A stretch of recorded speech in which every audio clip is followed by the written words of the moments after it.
Bagiku tidak ada yang lebih tinggi daripada diriku sendiri. Jadilah egois, mungkin adalah nasihat yang tidak akan pernah kita dengar, dikarenakan secara tradisional kita diajarkan justru sebaliknya, untuk jangan peduli terhadap diri sendiri dan memikirkan yang lain. Ini adalah perkataan dari Max Stirner, salah satu filsuf anti-mainstream dan paling radikal di zamannya, dan bahkan sampai saat ini. Bayangkan saja, semua yang kita yakini, agama, moralitas, negara, bahkan kemanusiaan itu sendiri, menurutnya tidaklah penting dan justru merupakan hal yang buruk karena membelenggu kita sejak lahir.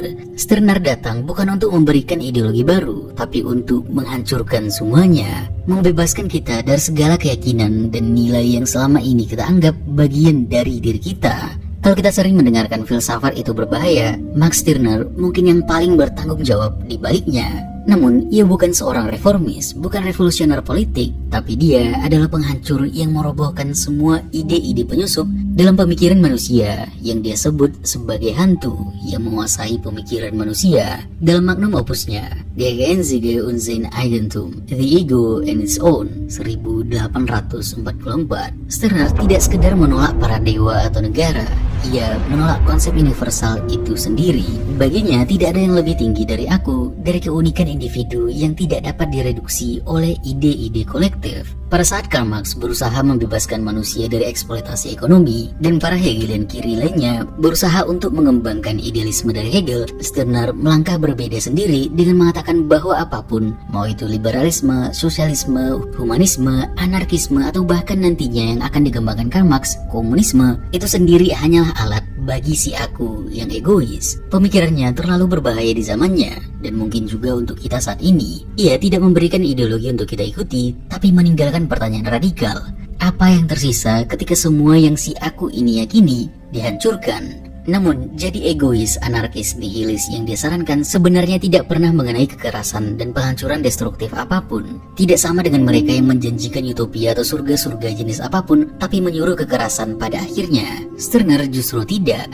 Jadi, apa yang dia maksud dengan egoismenya ini, anarkisnya ini, nihilisnya ini? Dalam video kali ini, sebagaimana video Ardianzi biasanya, kita akan menjawab rasa penasaran kita dengan membahas Stirner dan ide-idenya secara mendalam. Bukan sebagai ajakan ideologis, tapi sebagai fenomena pemikiran yang sangat menarik untuk dikaji dan dijadikan bahan refleksi yang mendalam.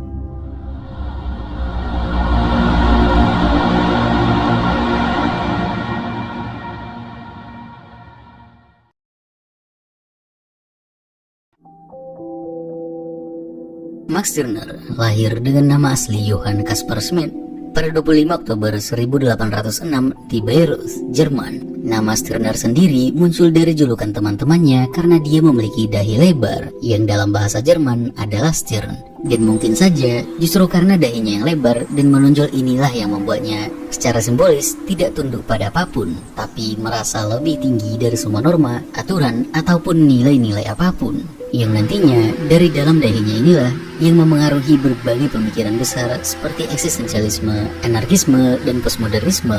Setelah menyelesaikan studinya di Universitas Berlin, tempat ia menghadiri kuliah dari filsuf terkenal seperti George Wilhelm Friedrich Hegel, Stirner tidak memilih karir akademis seperti banyak rekan sezamannya. Sebaliknya, ia bekerja sebagai guru di sebuah sekolah perempuan di Berlin. Di sana, ia mengembangkan pemikiran radikalnya sambil bergabung dengan lingkaran intelektual bernama Die Freien atau kaum bebas, yang terdiri dari para penulis, filsuf, dan kritikus yang sering mendiskusikan ide-ide anti-otoritarian. Meskipun inti dari filsafatnya adalah untuk menjadi egois, dia muncul dari kondisi ekonomi yang sulit. Dia menikah 2 kali dan gagal kedua-duanya, di mana kedua istrinya, Agnes Burst dan nantinya Marie Dandart, menganggap bahwa pernikahan mereka dengan Stirner adalah kesalahan. Stirner bahkan pernah membuka bisnis untuk memproduksi susu sapi dan kambing dan usahanya gagal, yang mungkin saja ini mengimplikasikan seberapa besar perjuangannya untuk menjadi egois ini. Bahkan karya monumentalnya, Die Geistige und sein Eigentum, The Ego and Its Own, atau ada juga yang menerjemahkannya The Unique and Its Property, yang dia terbitkan ketika masih menikah dengan istri keduanya Mary, tidaklah sukses secara finansial dan bahkan dikritik habis-habisan secara teoretis oleh kalangan filsuf Jerman. terutama para Hegelian kiri yang saat itu mendominasi diskursus filsafat di Jerman. Bahkan Karl Marx, salah satu tokoh terbesar di zamannya, merasa perlu menulis kritik panjang terhadap Stirner dalam The German Ideology sebanyak 300 halaman, saking tidak biasanya tulisan dari Stirner ini. Dan parahnya lagi, Stirner sebagai egois sejati mengabaikan seluruh kritik tersebut, bahkan seolah-olah kehidupannya tidak cukup menghukumnya. Pada 25 Juni 1856, dia meninggal dalam kemiskinan di Berlin dikarenakan infeksi akibat gigitan serangga. Sekejam apalagi kehidupan terhadap si egois ini. Bahkan banyak yang tidak tahu tentang dia setelah kematiannya. Dia seolah-olah dilupakan dalam arus besar filsafat. Tapi kenapa bisa dia dengan gayanya mengajari manusia untuk menjadi egois? Bukankah ide-idenya mungkin bisa dibuktikan dari kehidupannya yang cukup sengsara dengan keegoisannya? Apa yang membuat orang lain tetap ingin membahasnya dan membaca dia secara mendalam? Dan kenapa pula kontemporer ini, akhir-akhir ini, orang-orang mengatakan bahwa dia adalah salah satu filsuf besar yang memiliki dampak besar dalam sejarah filsafat barat? Nah, untuk menyelam pemikiran Stirner lebih dalam, mari kita mulai dengan pertanyaan-pertanyaan. Apakah kita benar-benar hidup untuk diri kita sendiri? Ataukah kita hanya mengikuti bayang-bayang norma yang mengatur hidup tanpa kita sadari? Jika semua konsep tentang makna dan tujuan hanyalah konstruksi sosial, bagaimana kita bisa menemukan sesuatu yang benar-benar milik kita? Apakah kita cukup berani untuk meruntuhkan segala batasan yang telah lama kita bangun dalam pikiran kita? Egoisme sebenarnya adalah istilah yang sering disalahpahami, di mana orang-orang biasanya akan membaginya menjadi dua. Seperti yang pertama, egoisme psikologis, yang berarti kodrat manusia secara psikologis adalah memilih tindakan yang menguntungkan bagi diri sendiri, yang berarti segala tindakan altruistik pun bisa dijelajahi adalah demi diri sendiri juga secara mendalam. Yang kedua, biasanya egoisme etis, yang berarti manusia wajib untuk memilih tindakan yang paling menguntungkan bagi dirinya sendiri dan menjamin kepentingan diri sendiri. Bukan berarti mencari kenikmatan hedonistik, tapi keuntungan jangka panjang pribadi. Namun, kedua ini sangat berbeda dari konsep egoisme yang ditawarkan oleh Max Stirner, di mana ia menganggap egoisme ini jauh lebih radikal dengan mengatakan bahwa sang aku berada di atas segalanya. Dia menyebut diri sebagai Der Einzige, satu-satunya yang unik atau sang aku, di mana ia tidak terikat norma, moralitas atau keadilan. Bukan makhluk sosial, bukan makhluk ekonomi, dan bukan makhluk yang bekerja.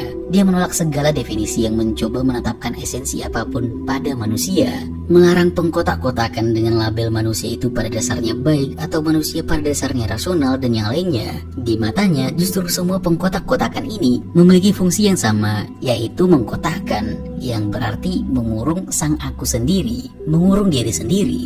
Sang aku bahkan menolak untuk tunduk pada kategori-kategori yang dibuat para filsuf. Ia tidak bisa dipahami sepenuhnya sebagai sesuatu yang ideal atau spiritual, tetapi juga tidak bisa direduksi menjadi sekedar materi dan biologi. Jadi dia bukan jiwa ataupun tubuh. Ia liar, tak terduga dan membangkang, yang membuatnya menjadi ancaman bagi para pemikir yang menghabiskan hidup mereka mencari quote-unquote hakikat manusia, karena menghancurkan semua anggapan bahwa manusia itu pasti memiliki sifat alami, inti yang tetap, atau apapun itu. Dalam dunia Stirner, tidak ada esensi yang bisa menentukan siapa aku, karena aku sendirilah yang menciptakan diriku sendiri. Stirner dengan tegas mengatakan bahwa egoismenya, sang aku, sebenarnya adalah ketiadaan dari segala esensi, hakikat, dan konsep apapun yang mencoba mendefinisikan manusia.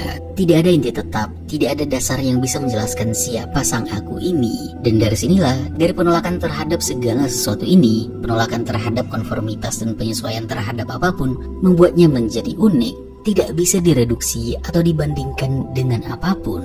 Stirner mengatakan, aku bukan sebuah apa, melainkan sebuah aku. Dalam arti tertinggi, aku bahkan bukan manusia, tetapi aku adalah aku yang individual. Jika kita melihat konsep ini dari perspektif filsafat kontemporer, pemikiran Stirner mirip-mirip dengan ide qualia dari David Chalmers dalam filsafat kesadaran, di mana qualia adalah pengalaman subjektif yang hanya bisa dirasakan oleh individu itu sendiri. Ilmu pengetahuan mungkin bisa menjelaskan bagaimana otak memproses pengalaman itu, tetapi ia tidak bisa benar-benar menangkap perasaan yang dirasakan seseorang secara pribadi. Bayangkan seseorang menikmati secangkir kopi. Bagi orang tersebut, rasa pahit manis dari kopi itu adalah pengalaman yang unik atau qualia. Meskipun ilmu pengetahuan dapat menjelaskan kandungan kimia dari kopi itu atau cara otak memproses rasanya bagaimana di dalam otak dengan semua hormon-hormon dan neuron-neuron yang ada di sana, tidak ada cara untuk sepenuhnya menjelaskan kepada orang lain bagaimana rasa itu terasa bagi si peminum kopi. Dalam filsafat kesadaran, ini disebut sebagai hard problem of consciousness, yaitu pertanyaan tentang bagaimana pengalaman subjektif bisa muncul dari proses biologis otak. Begitu pula dengan yang unik milik Stirner. Pengalaman hidup, pilihan, dan identitas individu adalah sesuatu yang tidak dapat dikategorikan